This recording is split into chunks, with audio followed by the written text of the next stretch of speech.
think we're all set. Oh, ladies and gentlemen, and we're live. All right, the time has come.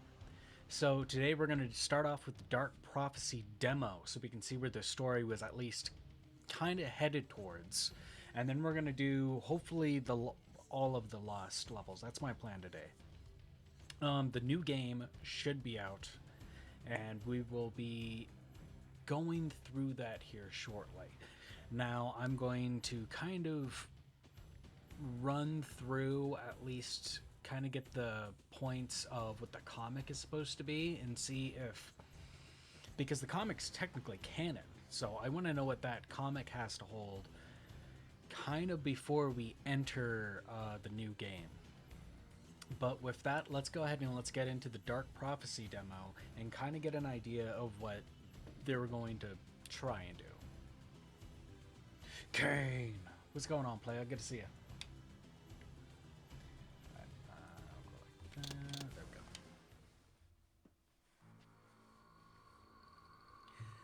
Legacy of Kain, the Dark Prophecy.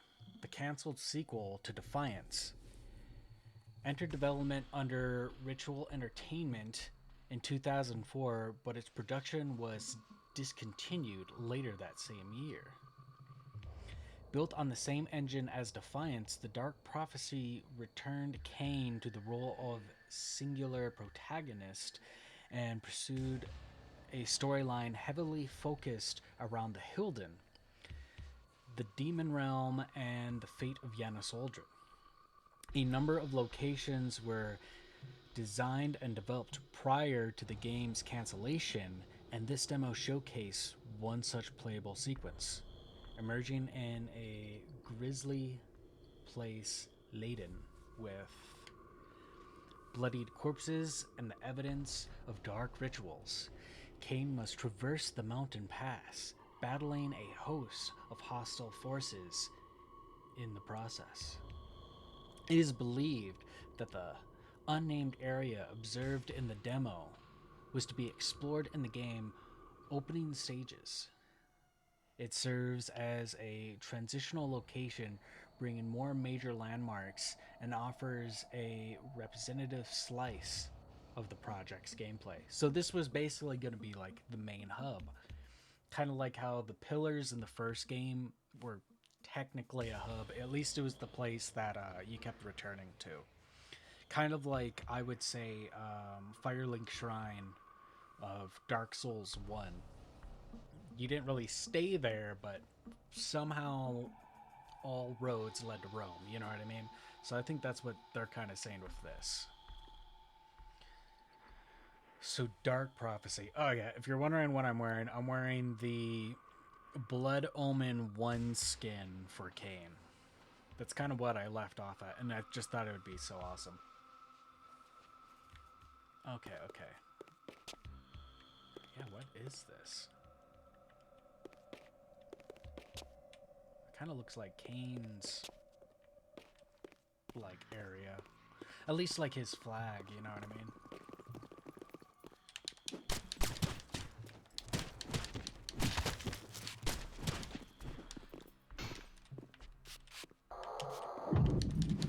Ooh.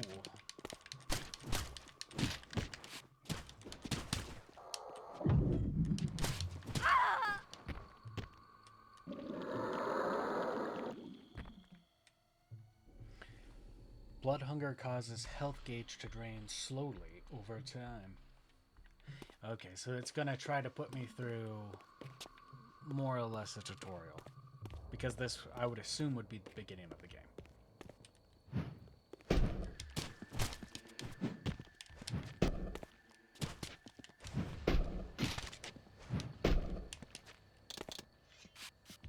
Interesting. And we still have all of our powers, probably because it's in the Defiance game. This guy's kicking my ass. Get out of here, short stack.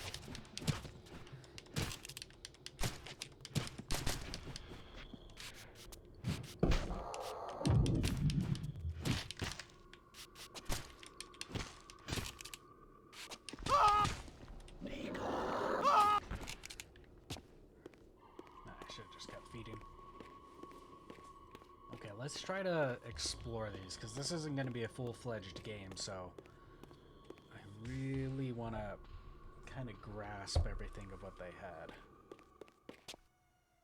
So we can only assume Kain would have like landed here after flying away. Probably it would have picked up, if this was going to be like the beginning of the game, probably would have picked up right after get away. The end of Defiance.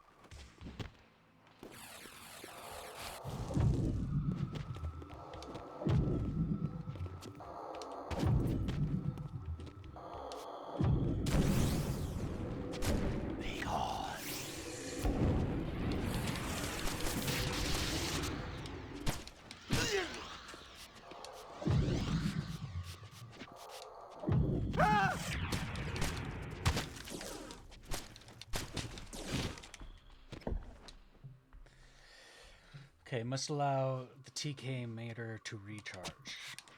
Oh, I've been doing too many cool things apparently.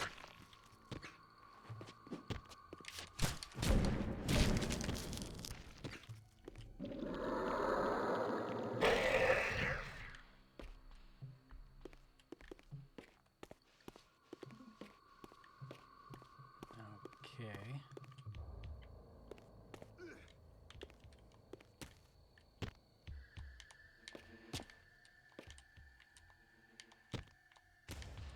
Okay, we're not gonna judge any kind of level design. This is only a demo and kind of a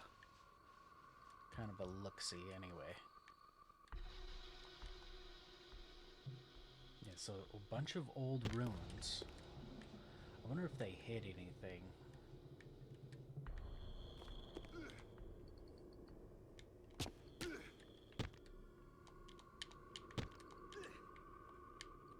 Oh my gosh.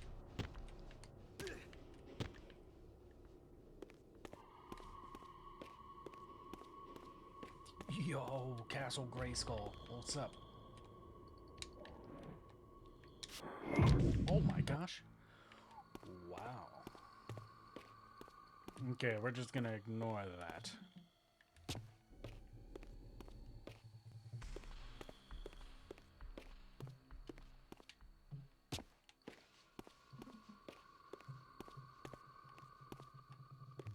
Dang it, I only died once playing Defiance. I can't believe I don't think that counts as a death. But since it restarted me, it's not good.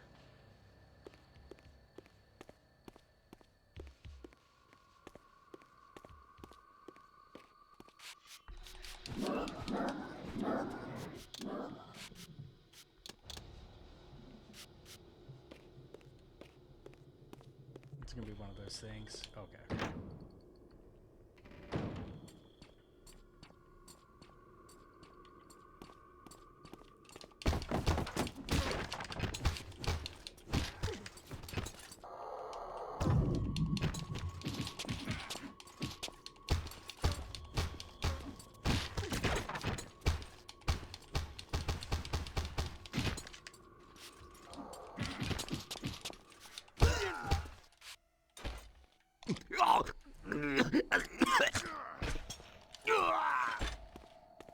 I am kind of surprised. It is pretty nice that they don't just give you like the really good Soul Reaver right at the end. Like you can start picking powers, which I think the no.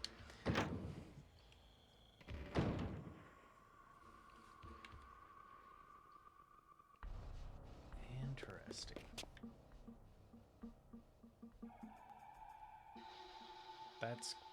That's kind of Hildeny. They have like that weird like between futuristic and almost like xenomorph kind of style looking stuff. Like it's very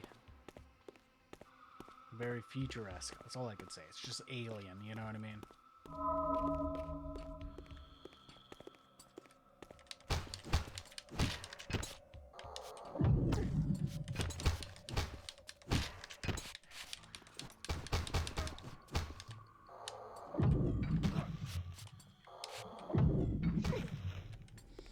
Yo, Scrub Lords. Okay, what is this?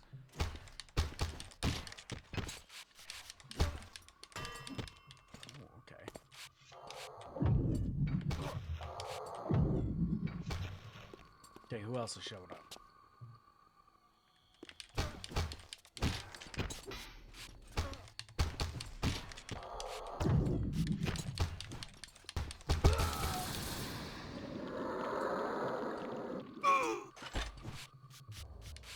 Attack!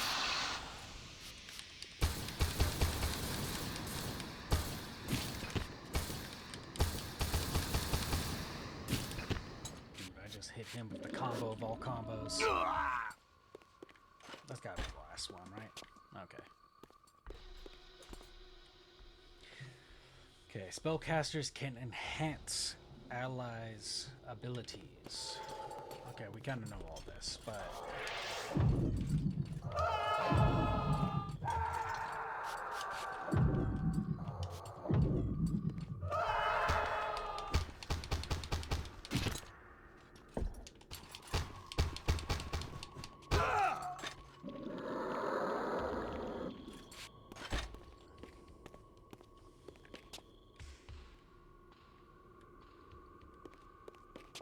Jesus.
That's right. Just go back, buddy. You ain't ready for this ride.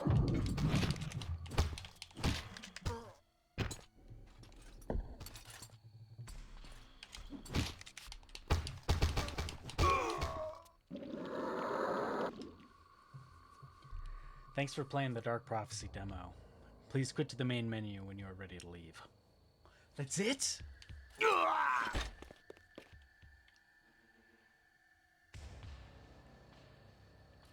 Okay, let's try to... We'll go through this level and just see if there's anything that kind of has anything. I didn't think it was going to be literally a walkway. I figured it was going to be like a handful of unfinished levels or something. I'm trying to think of Blood Omen 2, because that would basically be the main thing. So my idea is this, is that it's Soul Reaver 1, 2, and then 3. Even though the third game is technically Kain and Kain's story.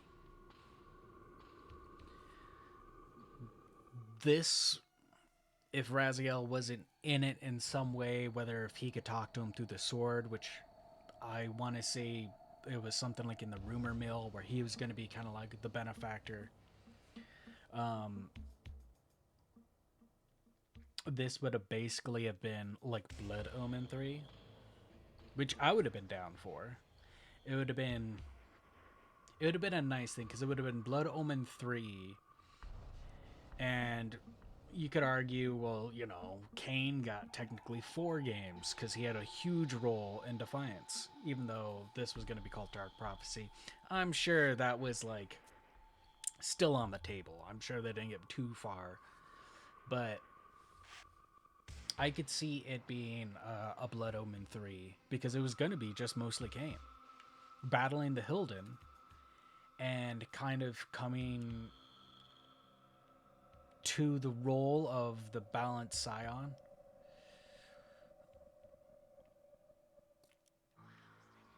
I'm just trying to look at that. It doesn't look Hilden. That looks more vampire than anything because of the claws. This looks like one of the statues we saw in like Vorador's area, like one of the champions that were just massacring the Hilden. Okay, let's just kind of go through it. So all we know, especially from the dialogue, is that Kain was gonna pretty much go forth and battle against the Hilden. Whether if it was, I don't know. Give me a second here. Let's try to think about this. So he was gonna go fight the Hilden. Journey into what I can only assume new areas, considering that there's still new areas. We didn't know about the vampire. Oh my god, this guy's so around. Really? Okay.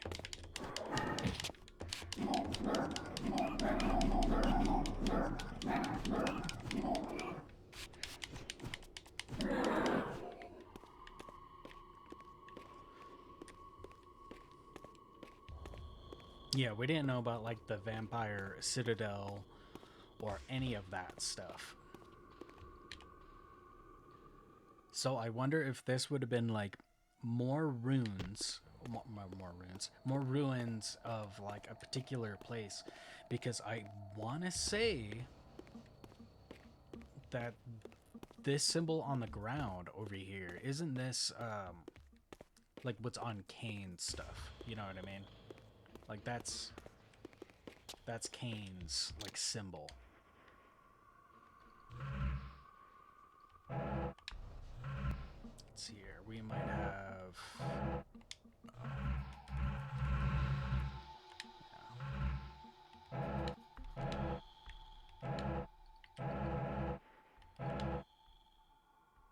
I guess they're both fine.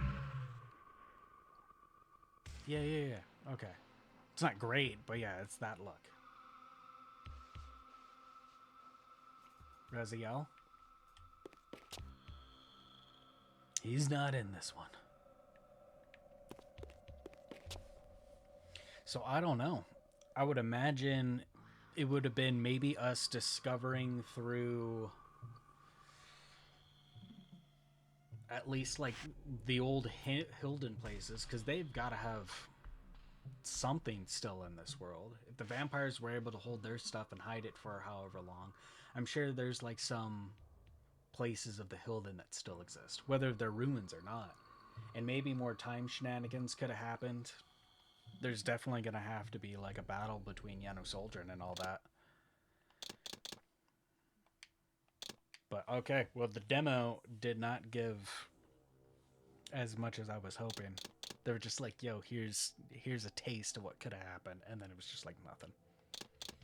But I appreciate them doing that. Was it the best demo I ever played? No. The sigil or whatever is on his cape.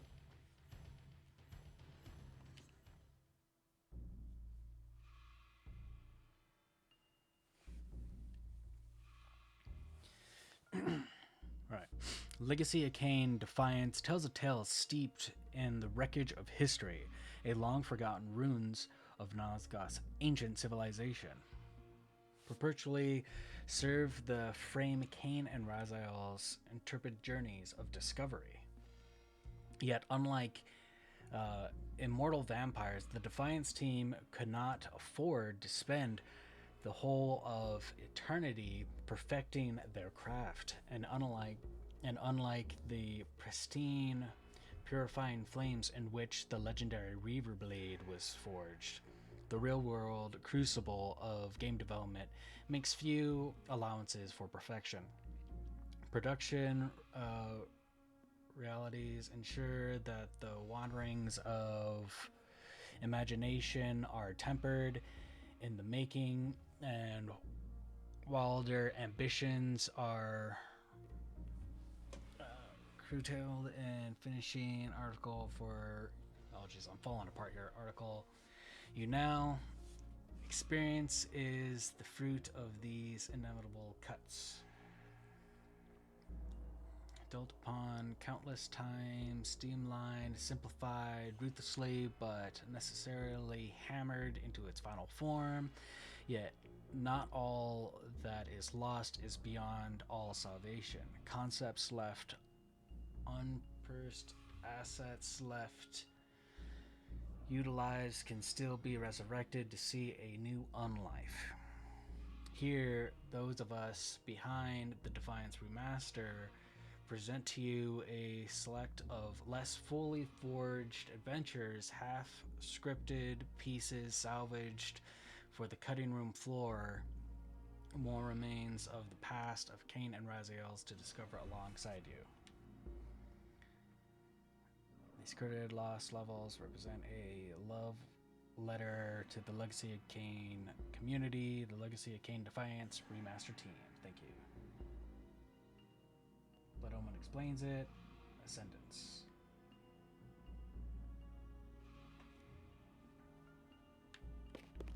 Okay, we're in here.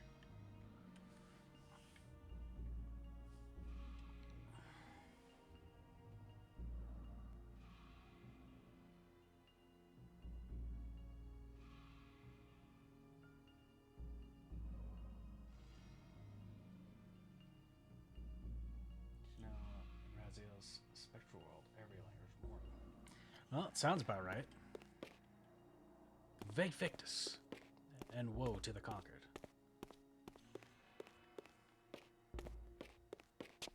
Are these supposed to be like statues that weren't used? These gotta be.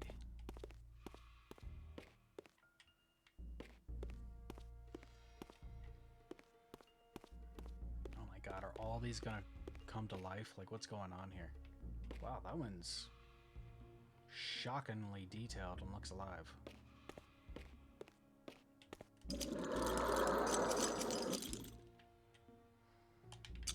Okay, it's just gonna give us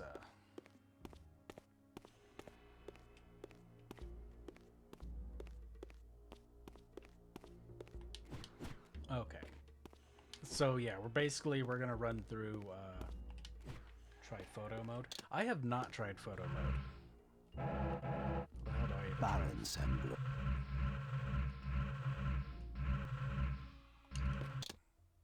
options? I don't even know how to. Shame. Yeah, I know. I've never even tried it. I didn't want to stop like in the middle of everything to figure it out. But I know that there's probably some really good there's a cheats menu. Forsaken mode, remastered camera. Oh, the cheats menu. All special attacks, grain, all health, decay, invincible. The hell is tune mode? Oh my goodness, no.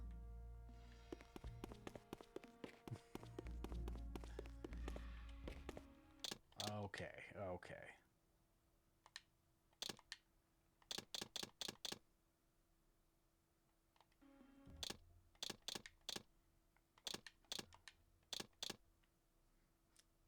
Textureless rendering, that sounds hard. fear the tube.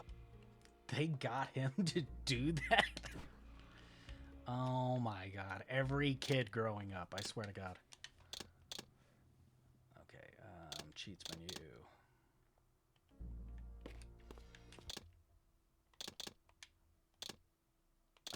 Yeah, I guess there's nothing else in here.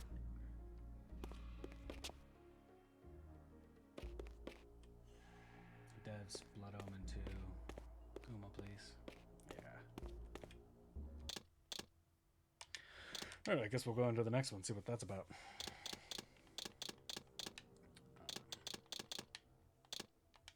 Yeah, I would say this was a very... Oh my god, there's things for each of them. This apocalyptic scene represents the imminent aftermath of Kain's fateful decision to refuse to sacrifice his own life and restore the pillars, thus condemning the land of Nosgoth to a millennia of ruin and decay. The pillars lie in a moraine of scattering shards, their supernatural cores exposed. The clearing stands sundered beneath the ashen sky, marred by their infernal energy, blast unleashed with the unraveling of the binding. This area provides the staging for a scene cut from the story script in the earliest redrafting stage. After escaping the demon realm, Kain would emerge in the material realm with walking distance of the clearing, where he would witness his younger self and Ariel from afar debating the ethics of his choice. Oh. While the young Kain delivers his justification, uncannily reminiscent of Raziel's rhetorical against Ariel and Soul Reavers 2, the despondent of despair specter would flail at him, willing his death, but to no avail, and his departure. The pillar's layout differs somewhat from those featured in the final game, containing multiple floored vistas, which impede further exploration. Not connectors to adjacent areas exist, prompting Kain to use Batflight to proceed the story concluding sequence at the Vampire Citadel. Interesting. Well, and this is just roughly... Okay, yeah, he would have been on the horizon and seen them. Jesus.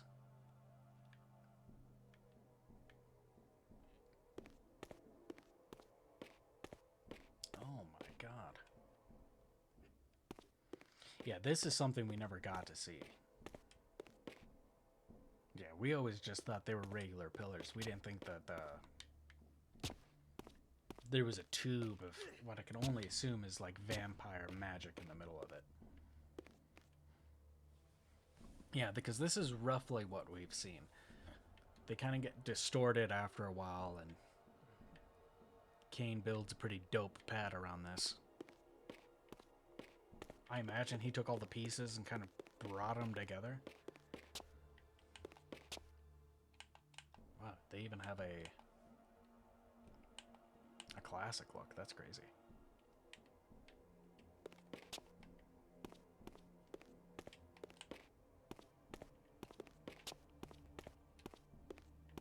That would have been really cool to see. I understand why they didn't. I mean, it's just like a little bit added of a cutscene. But when you're strapped for time, you're strapped for time. Oh my god. Oh, is this where he would have like walked up and seen it? Yeah, the devs really don't want me to see what's around this corner. What the fuck is that eye?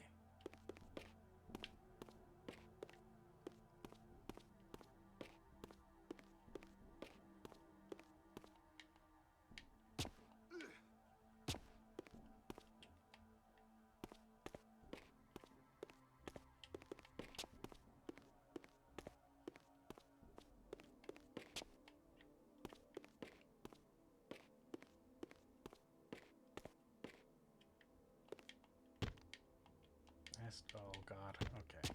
Okay, I thought I ruined the game for a minute. I was like, great. Jesus.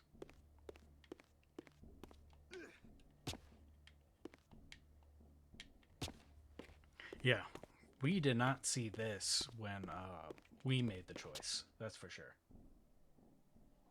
Makes sense though, because what was it, Newt Raptor's keep? It was like a world on fire, which makes sense. The place is now doomed to. When we saw through the eye of the, I don't know what you want to call it, his keep of the skull. One was a world prospering, one was a world kind of like desolate and on fire, and this makes sense. Just the over, I don't know, the shock waves really had an effect. It was basically like a bomb going off.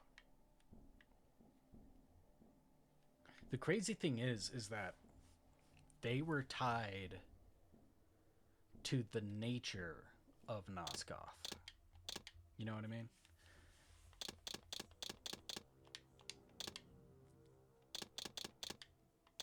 The collapsed pillars, the sanctuary of the clans.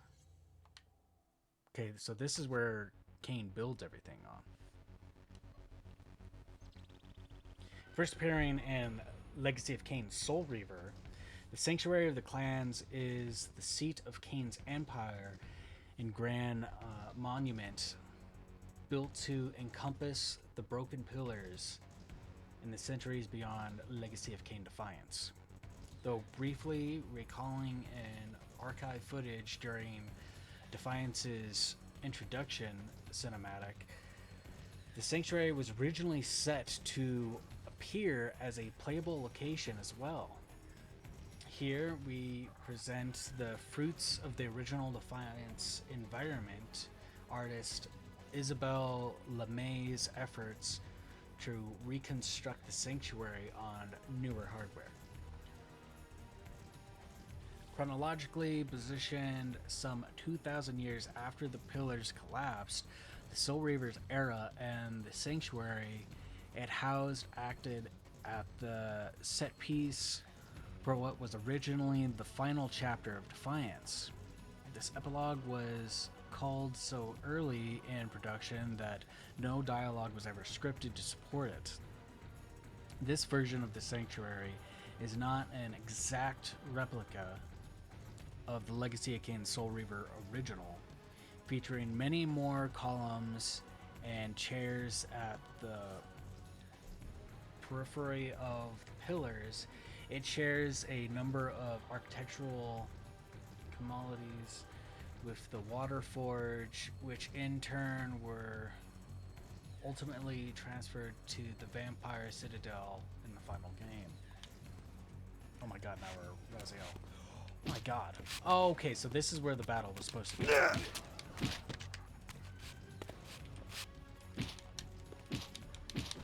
Oh my gosh.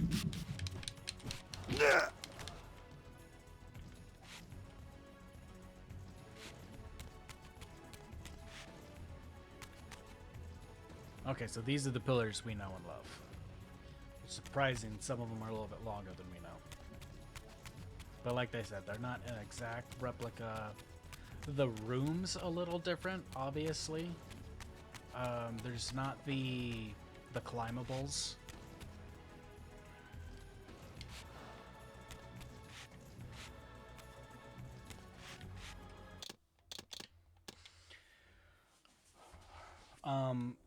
I thought that would have been okay. First of all, the little fight in there, really good. B, that would have been a beautiful place to have,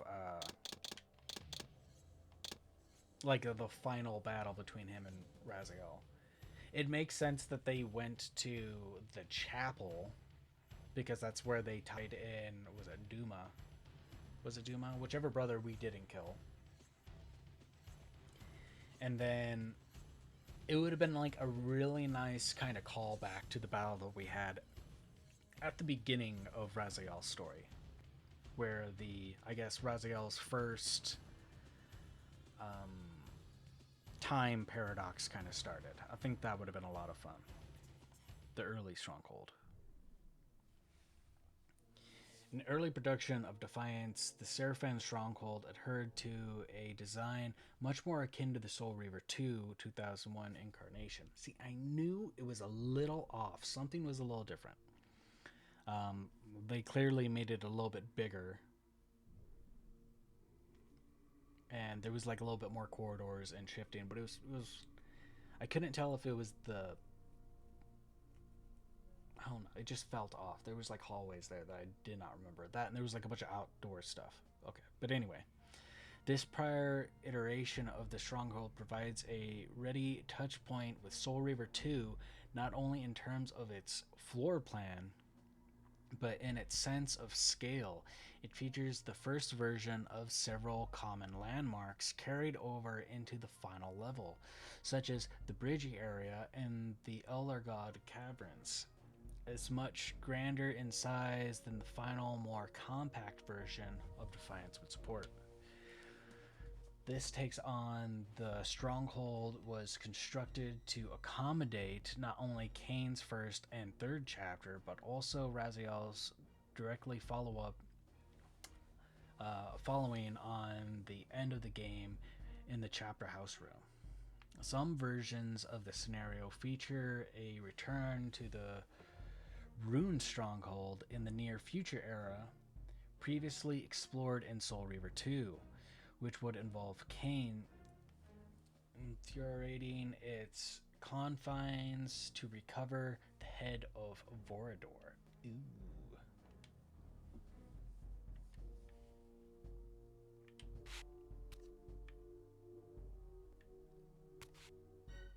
Yeah, this looks like the room where, like Raziel and his brothers are laid to rest.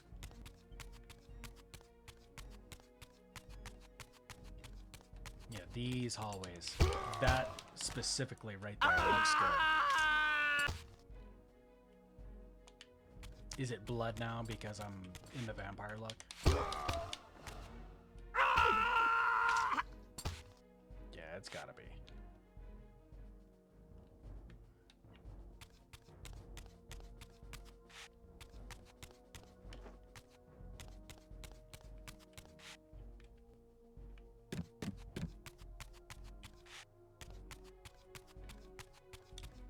We'll run around all of this and kind of check out everything. Oh my god, this is huge. I don't remember this.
Okay, that middle looks pretty,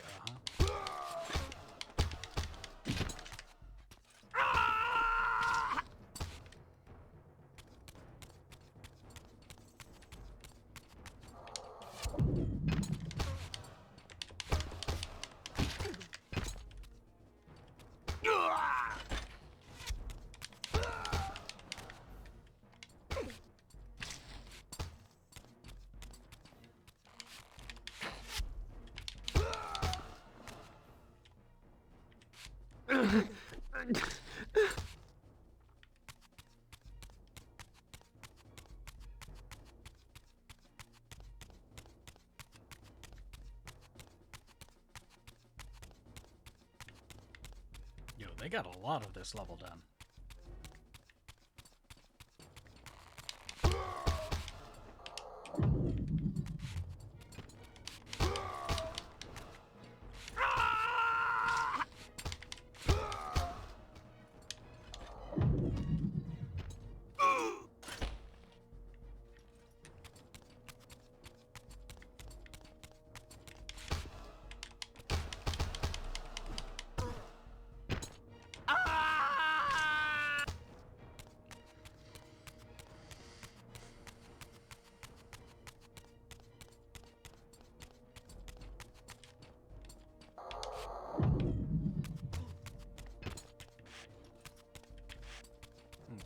shit, that just loops back around.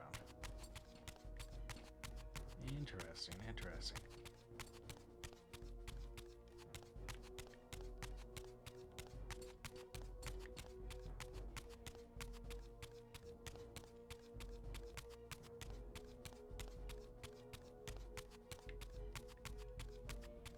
Yeah, from the top. Okay. Oh, somebody survived.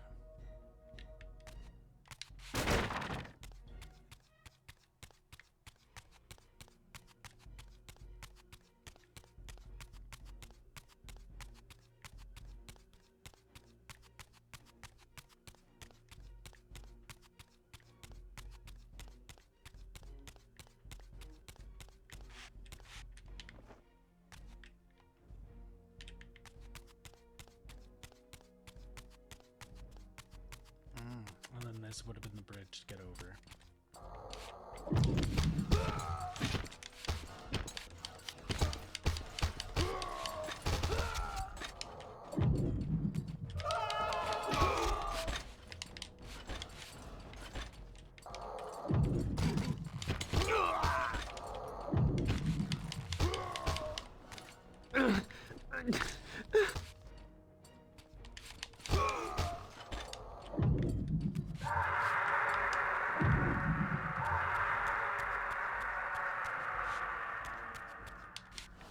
Okay, and we can't continue.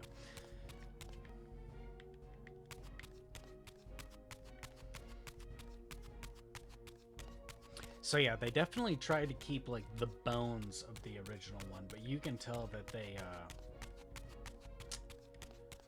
I don't know, they definitely had to add on to it, which makes sense. And then they try to, like, the room we started in, that's clearly the one with where all the Seraphim are buried. And I imagine this is the area where Malik is.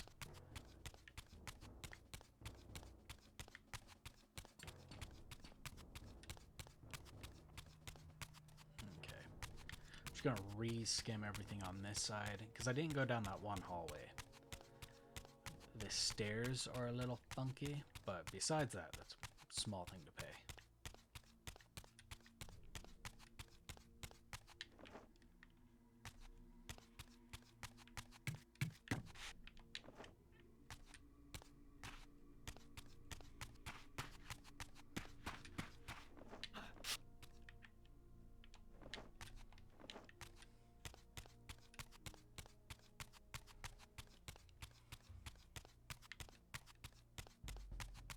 Yeah, these corners I remember.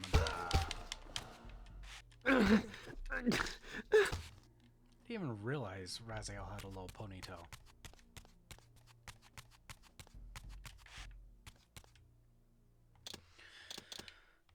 Alright, way neat, way neat.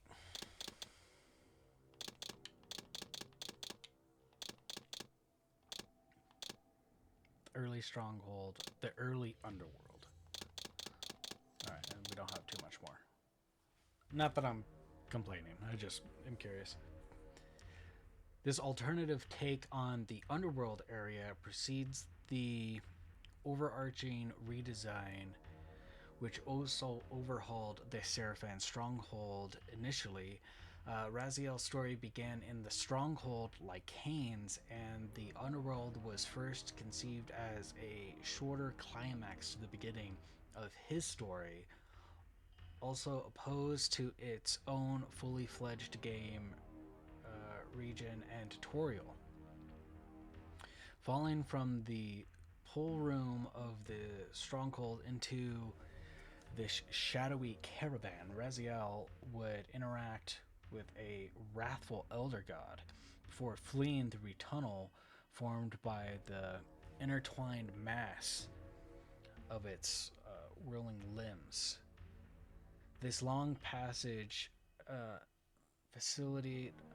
facilitated his journey to the cemetery, similar to his sharing some commonalities with the final version of the underworld, such as the central platform. The underworld here, nevertheless, adheres to a much darker version than its counterpart, more explicitly emphasizing the Lovecraftian cosmic horror styling of the Elder God in his domain. So, okay. Oh my god.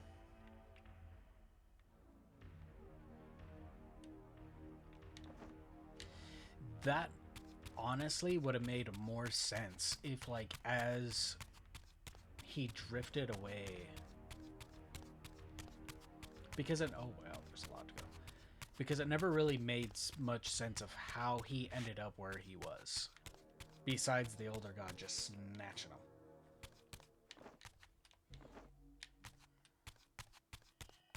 But it makes a lot more sense that he just ended up in the spectral realm and then happened upon the Elder Beast. Oh my god, this would be insane.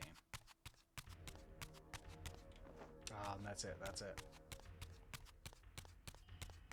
Because I would imagine that the Elder God would not have been far from that stronghold, especially since him and Mobius were like that.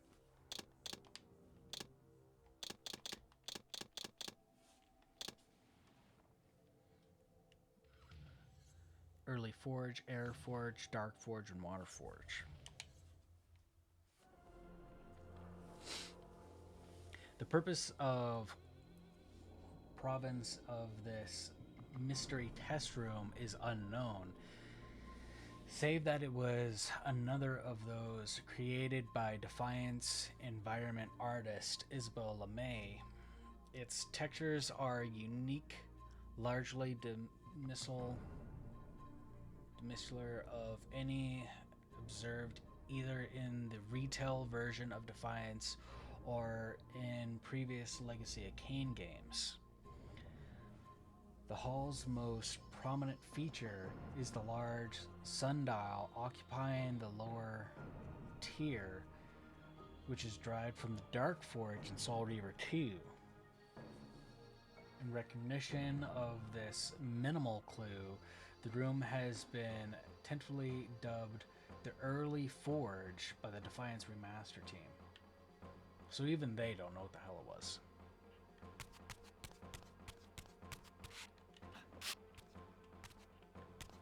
This is definitely a different take of what those forges were going to be. Oh god, I wish I didn't jump down.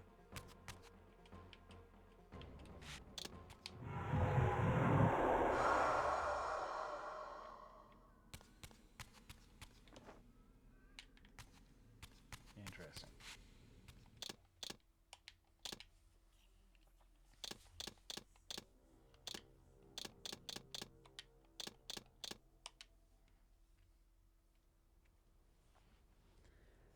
After the decision was taken to include all 7 Reaver forges in Defiance, but before the redesign, which resulted in their consolidation into similar chambers at the Vampire Citadel, the team experimented with direct adaptations of the Forge assets from Soul Reaver 2, which is something that I was like thinking about. I was like, I don't know how. It kind of makes sense that we're going to different forages to reamp the Soul Reaver, but it never really made much sense on why we had to reamp the Soul Reaver. It should have been a tool already. Kain's foraging to become the Scion made more sense than Raziel having to regain powers. Unless him being like absorbed by the Soul River slightly took away those powers, never really made sense. You could argue without the torch things that helped you change whatever thing you needed weren't around, even though they're everywhere around Nosgoth. I never really understood why we had to reclaim those powers to the old forges. It was definitely a funnel to help us look at the murals, but I felt like it could have been done a little differently. It made sense for Kain to go through those, and it gave a good reason for us to go through all the forges like twice. But considering Raziel had like just so many powers. It would have made more sense for him to go through the forges for the powers he didn't have. All right. This incomplete take on the Air Forge is effectively a remix of its predecessor, retaining the architecture and textual styling of its Soul Reaver 2 counterpart, but virtually nothing in its layout. Unlike the Water Forge, no design documentation for this area is known to have been preserved, if any was created. The forge consists of a short series of corridors which branch out into two parts, one leading to an exterior room and the other to a small scale version of the giant snake sculpture in the previous game, surrounded by three godheads. The test area was clearly unfinished, leading to a black void which serves as a dead end and is unclear where Raziel would have forged the Reaver. Only the Dark Forge is known to have received similar adaptations.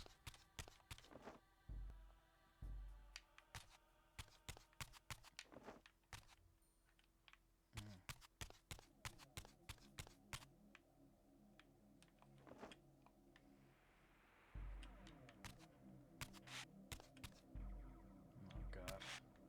We'll just go this way for right now.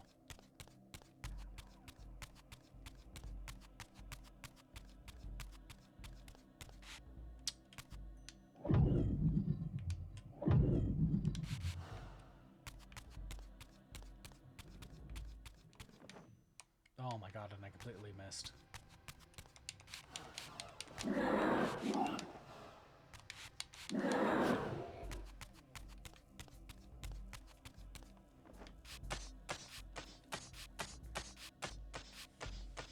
Yeah, so this looks a lot like that forge. From 2. Like they said, it was supposed to be a redesign, remix, kind of feng shui. I guess I'm not getting out of a fight no matter where I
I am glad that they made just about everyone kind of a pushover in these demos.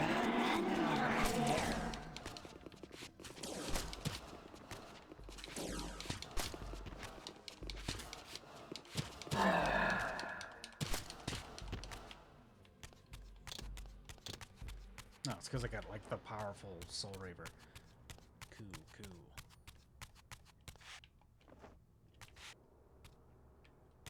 This is like a funky little remix.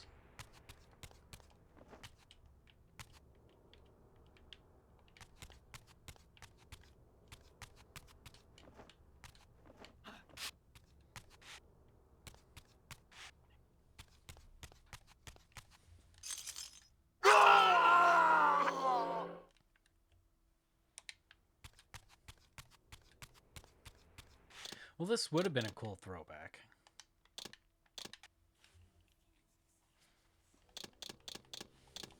Okay. So that was the air, we got the dark.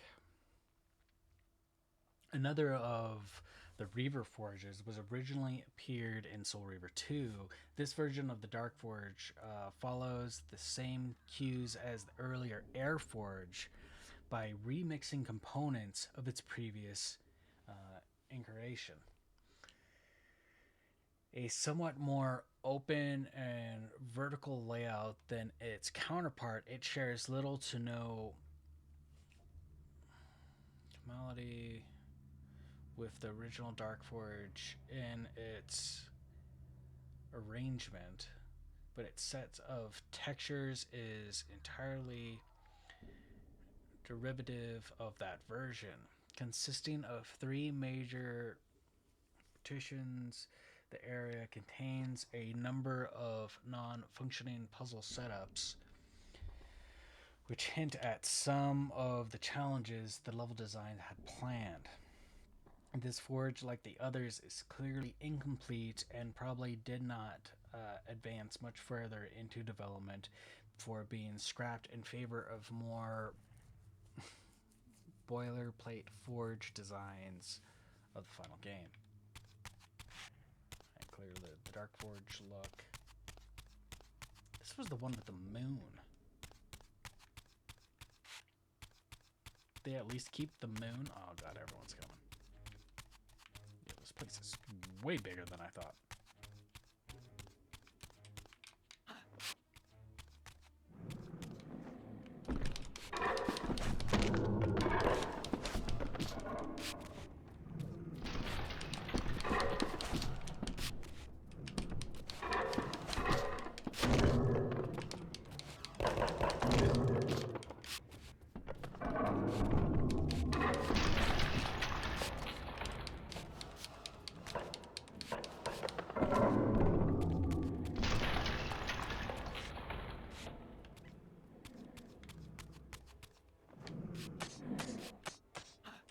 Actually, I don't think it was the one at the moon. Yeah, I think this was the one that had like no, I had the moon. Oh no, I know I'm getting the sun and the or the light and the dark one mixed up because they're both right after each other.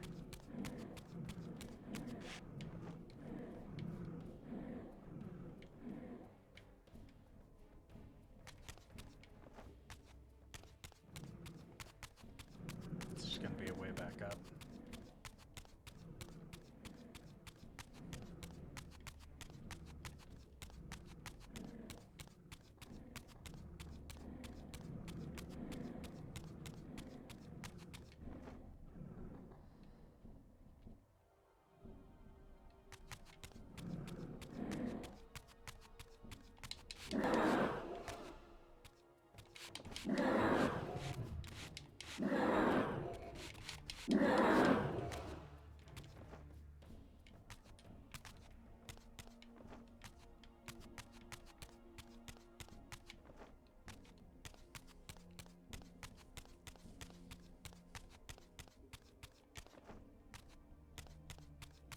Mm, mm, mm-hmm.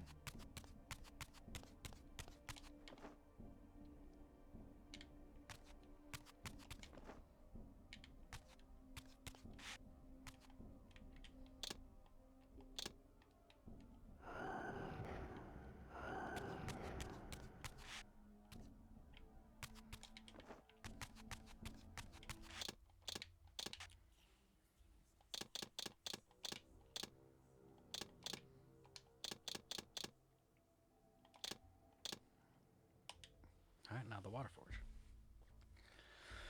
One of the earliest locations to be designed for Defiance and the largest original area to be entirely cut, this incarnation of the Water Forge was intended to maintain,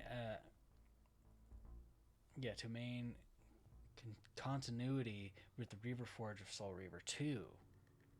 When the version of the Forge was conceived, only the Earth and Spirit Forges were also slated for inclusion. With the game scenario omitting the four forges Raziel had already solved in Soul Reaver 2, Raziel would visit the forge after exiting the cemetery and would proceed to the pillars after imbuing the Reaver. This large complex consists of three major sections: the approaching to the area, the forge exterior, and the interior. Raziel was required to manipulate water channels using the reavers he had already obtained in order to progress to the next level. Apparently, no more than the first floor of the interior was designed and built before production ceased on the area, and the forges underwent alterations as a whole. In its final iteration, the game incorporated all seven Reaver Forges at the Vampire Citadel, with the Water Forge being accessed via a teleporter in Vorador's mansion. Virtually no evidence of the original Water Forge remain in the game. So,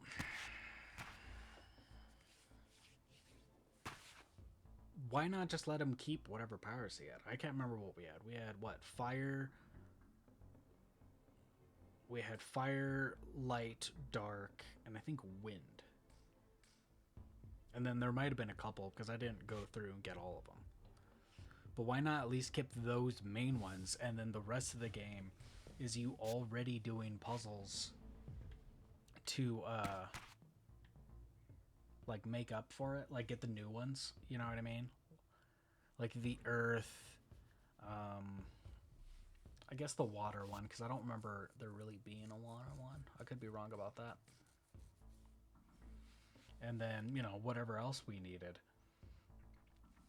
The only thing that I can see is that they needed to funnel and organically get you to see those murals. And since everything was kind of centered around the Citadel, how do you get him to there? Well, he has to go to the forges, which are just teleporters to the Citadel, and it's weird underground tombs slash, I guess they were forges, but they held the tombs of the different guardians. I don't know. It's very interesting. Very interesting. Like, did each guardian work with just that element? You know what I mean?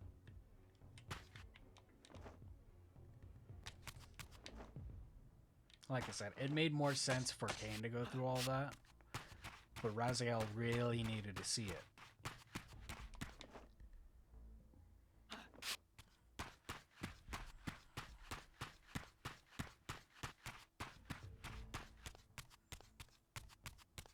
So I don't know. I don't know what would have been the more organic way of getting Raziel in there to see everything without making him do the forges. And if you take away some of those forges, then he doesn't see it. But my whole thing is just like, well, why not make the forges that he does see the important ones, and they're just blasted everywhere? And it kind of be like a, not necessarily like a lore drop room, but a room where he's just walking through going like, what the hell is all this have to do with anything? And then have the other forges be the ones Kain go through.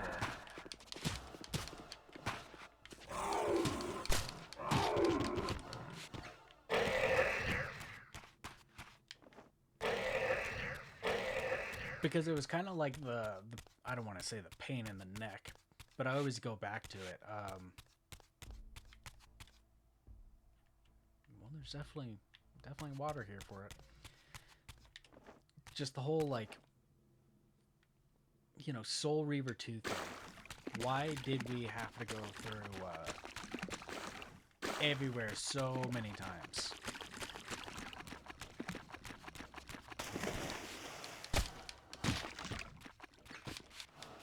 Soul Reavers 2's argument is like, well, you're in a different time for everything because different things are open up for different times. That's why I let that one have a pass.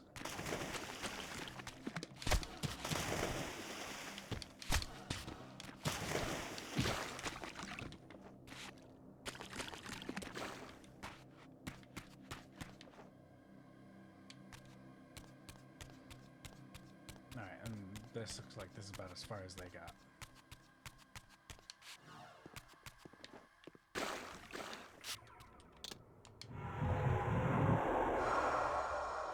Fancy, fancy, fancy.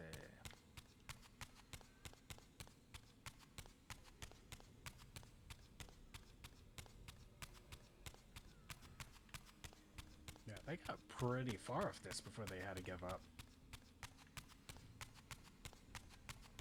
That's probably one of the more annoying things, I would imagine, of game development, is that you're spending so much time in crafting everything, because I assume it's not like, you know, John over here is doing level design, story, and all of that, unless it's a really small company. But when you're dealing with like a big production of stuff, you know, they just go, hey, we need new forges. And you're like, all right, cool. And you start really working on stuff. And then storyboard comes back and goes, we have no way to organically get him to do any of this. We're going to have to put it in, but there's no time to remake a bunch of stuff. Can I just switch back? Oh, okay. So why don't we make a certain amount of forges? They're all fairly similar. We'll really just focus on the murals.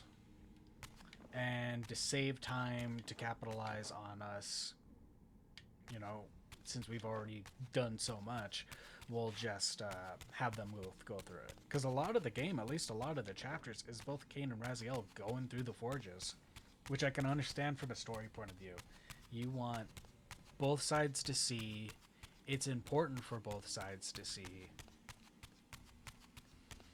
But I don't know. It's just one of those things where that's what I'm wrapping my head around. It's just like, seems like a lot was going on. What the hell, is there not a place to turn back?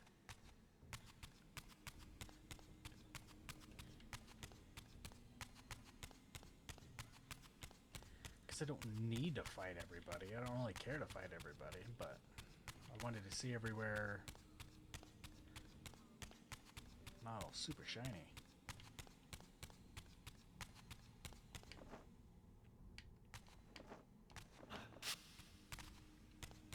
But yeah, I know most of this video is just gonna be me dogging on these freaking forges, but it's really, I think, the lesser part of this game. In two, it's not bad because it's like, all right, I need this power to get to this area, and it was like, get the power, do the thing, because it was like immediately right after you needed to do it. It was a little more upfront than it was in Soul Reaver 1. Oh, that was the last one, huh? Interesting. Oh, shit. And then we already kind of look at the comic books. The Defiance. Alright, and I think that these are just different versions, more detailed versions of the Soul Reaver game, the Defiance game, and I think another Soul Reaver game. But weirdly enough, I thought that this would have been the time for them to add, what was it, the Book of the Dead comic book. Apparently that's not in this. Especially since this was supposed to be at the beginning of the month, and their new game, which is somewhat tied into that comic book from what I know, just because of one particular character, is, you know, I feel like this would have been the spot to just slide it in. They already am giving us like just tons of stuff. Not only are you getting, I don't think the demo. They hyped up the demo way too much, or at least maybe I did. The Dark Prophecy demo deluxe pack, because I paid for the deluxe pack so I could get the Prophecy demo. I didn't know. I think the comic books came with it, but I didn't think it was just gonna be like a level and a quick, hey, this is what the idea that was gonna be. I could have said that's what the idea that was going to be without paying it, without seeing that one level.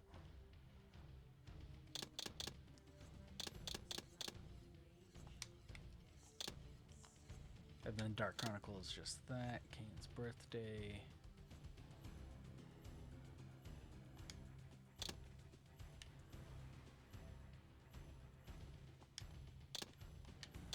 It is nice they let you do chapter selections. If you ever looked up anything and was like, hey, I need to go find this one thing, they'd be like, yo, it's chapter 3. And hop right to that bad boy. But, okay, so as far as all the bonus content, because this is what this episode really was going to be, was just bonus content. I think it's really cool. I think it's really unique. It definitely gives you an idea of stuff that could have happened. I'm not going to say should have happened because I wasn't there making stuff. I don't know what their time was, how crunched were they. Some things, no matter how sweet, just can't happen. You know what I mean? The battle in the God,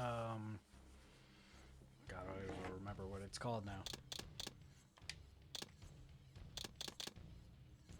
Sanctuary of the Clans. That would have been a great throwback slash. Oh gosh. All right, never mind. We'll skip that. That would have been a great throwback to Soul Reaver 1. It would have been a really cool loop, and a game about time I think would have been really cool.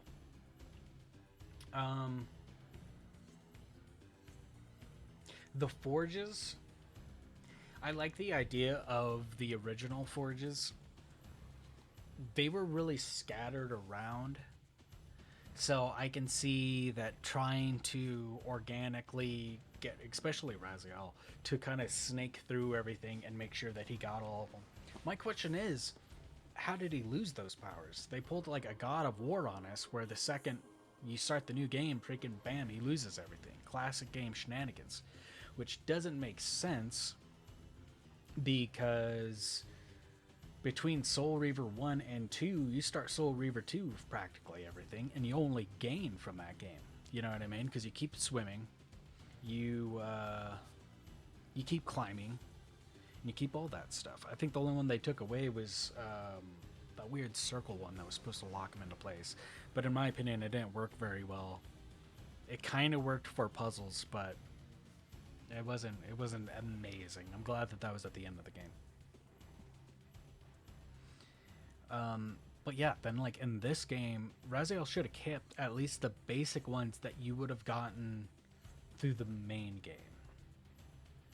Because besides like the ones that like you would have journeyed off to go find, because like I said, I guarantee you, I think I checked like the trophy list and I didn't get all the forges. The ones that you would have needed to have gotten to finish the game, which was the light, the dark, the fire, and the wind, at least should have been kept. I don't know why you lost them. It might have been explained somewhere. It might have been like, oh, when the Soul Reaver went into the Soul Reaver's potency lost some. Or when it went in him, he lost that ability. But he kept the Soul Reaver. It's not like he lost the Spirit Soul Reaver. The Wraith Blade. He didn't lose it. So I'm just like, I don't know why the main ones were lost. Maybe it's because they thought, oh, the people who 100%ed the game and had whatever extra powers would have been like, why weren't these added, And maybe that's why. And like I said, they needed some way to get us in these rooms. But I mean, there was still enough powers. I mean, what was it? The water and earth would have got us in some forges. I don't know. I know that there's probably like one or two more. I can't see all the powers right now.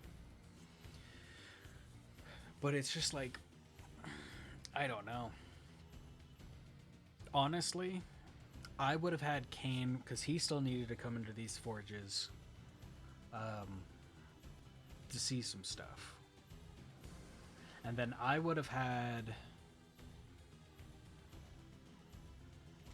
Raziel find a way into the Citadel, and it's a different path from Kain because it's not like Kain commented on the other murals either. He only commented on half of them. His was this side of the room, and Raziel was this side. It was kind of nice that whatever he did in this forge affected the one that Raziel was in, because he was still in the past. But it was like I would have had Raziel got into the Citadel from a different means, whether it was through the forges that we had, go through it, and he saw a different series of murals. Kind of like how there was that mural in the place where Kain teleported to that was at the door where the main balance chamber was, where the main balance forge was. I would have had Raziel went through a different area, seen different murals in a different wing, we'll just say. And then Kain saw his version of murals through all of the forges. At least that way, Kain's side is very potent, and Raziel still stays kind of fluid. I love the idea that he went to Vordor's mansion, and we got to see kind of a new version of that. It was similar. Obviously, the layout's different. It was similar enough that I really enjoyed it. And I think everywhere that he went was really, really fascinating. I can see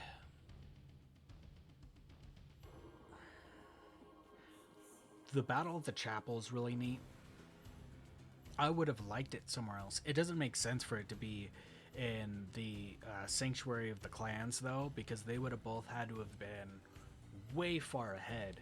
And the only reason to go there is for him to get the Heart of Darkness.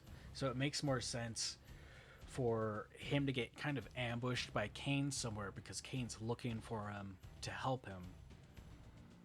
So, I mean, if it's got to happen somewhere, the chapel is a really cool spot. Would it have been really cool at the Sanctuary of the Clans? Hell yeah.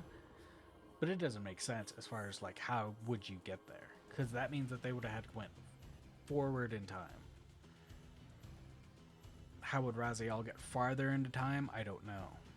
That and the whole, speaking of time, how this all freaking takes place doesn't make sense.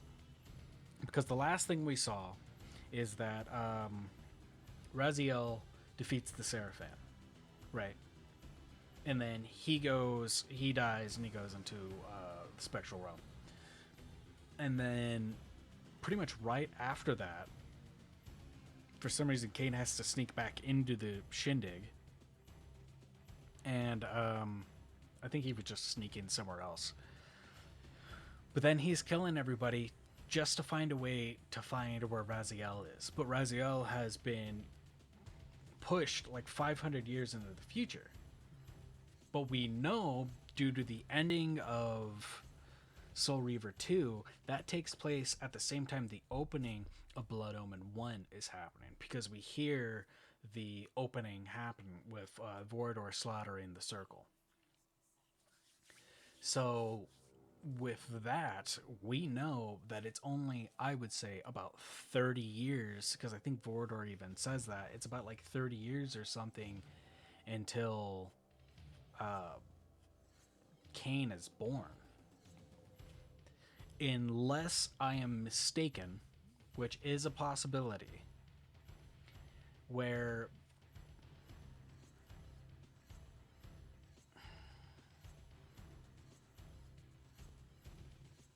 it's farther. And the reason I keep saying 30 years, which I've said throughout a few videos, is because when we run into Vordor at one point, he says you're about 30 years from Kain, because Kain had just been born.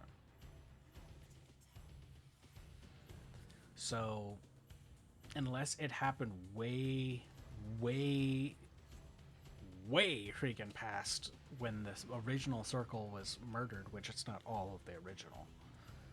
I think Mortanius is still alive, Mobius is still alive, and then maybe everyone else is kiboshed. So it could be whatever, but I didn't think it was going to be like 500 years later. And that's the thing. So it's, from what I can only assume, if it's not the 30 years, it's got to be at least within a century. Because let's say when that circle is killed, right, new people are reincarnated. That could have been Ariel, Newt Raptor, and the rest. Ariel still looks pretty young. We'll only give her like 20 or 30 years before Kain's story starts. So really, we're only looking at like 60 to 80 years. I didn't think it was going to be 500 years. That's 5 different circles. It doesn't make sense for, I mean, Mobius to be alive. And not to mention, Mobius is still alive when Kain makes his decision. Is it a Mobius from a different timeline? Because how is he still alive after the Hilden is released? Because he died in the events of Blood Omen 1. He has to be dead because we use... I don't even remember what we got from him. I don't think it was his staff. I would have to look back. Currently playing Diablo 4? Hell yeah. I like your style. But I don't know. Like there's just some inconsistencies that I'm sure if I dug around in oh god, in the extra stuff.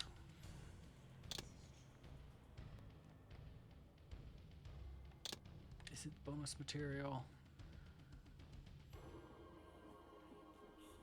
I don't know. I would have to like start playing the game and then sift through all of the lore, because it doesn't make sense why Mobius is still alive. It doesn't make sense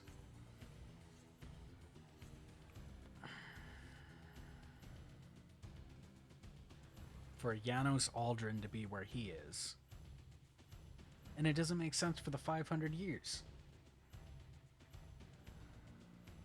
Because if it's for... I would have to find the video and listen to where Kain happens, because he said you're about 30 years too soon before Kain is around. And that's in Soul Reaver 2. Now, you could say that he didn't come back at the exact moment from when he went forward to go, or previous to find Janos. Yeah, because he went previously to go find Janos. And then however long he was dead after that. But I don't know. I don't know. I'm going to have to like find some stuff, read some stuff, and really figure it out. But the bonus material, I say, is fantastic. The demo, even though it was only a level, I think was really cool. It gives you like at least architecture and like an idea. Even they didn't really understand what they were looking at. They're just like, hey, here's this.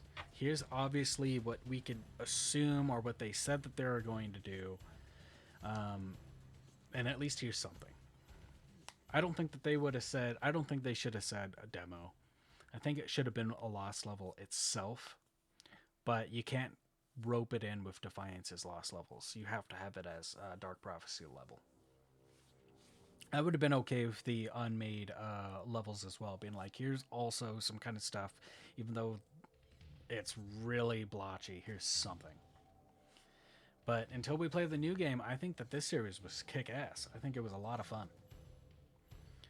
I definitely recommend anybody playing these games. I'm going to be checking out the new game here real soon.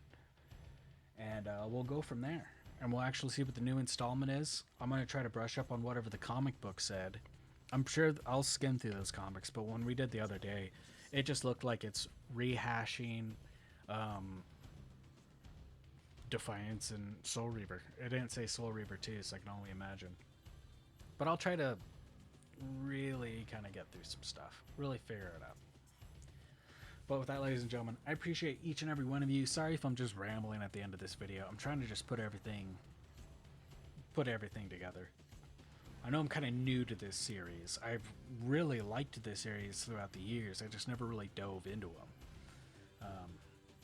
But yeah, But once again, I appreciate each and every one of you. If you guys can't catch the live streams, go check out YouTube. I have all of the videos over there, whether it's Blood Omen 1, 2, Soul Reaver 1 or 2, and all of the parts to Defiance. And I got a bunch of other cool projects going on. So definitely keep an eye over there. If you guys want to see anything really cool that I'll be sending over, that'd be the place to check it out. But with that, ladies and gentlemen, be safe, be kind. I'll catch you next time. Take care, everyone.